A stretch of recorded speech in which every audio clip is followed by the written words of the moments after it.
Şəhidlik haqqında lüğət kitablarının birində bir mənada veriblər, çox maraqlı bir mənada. İstəyərdim onu da sizə çatdırım.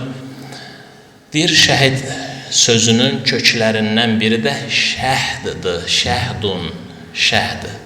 Deyir, şəhd sözünün də mənası nədir? Şəhdun sözünün mənası deyir. Yəni ki, balın da müxtəlif növləri var axı.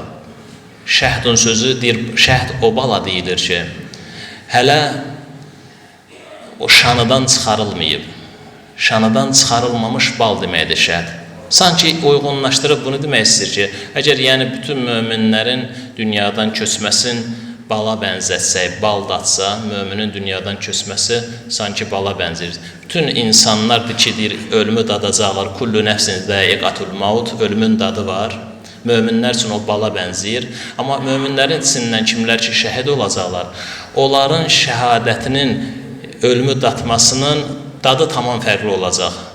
Möminlərin hamısının əgər dünyadan köçməsi bala bənzəsə belə, onların arasındakı şəhidlərin ölümü dadması balın xüsusi növünə, yaxud baldan daha üstün bir dada məxsusdur, baldan daha şirin olacaq. Necə ki, biz bunu İmam Hüseyin əleyhissalamla bağlı hadisələrdə, Kərbəla hadisələrində Əli Əkbər əleyhissalam soruşur, əgər biz doğru yoldayıqsa, ata, bil ki, bu yolda şəhid olmaq mənə baldan daha şirindir.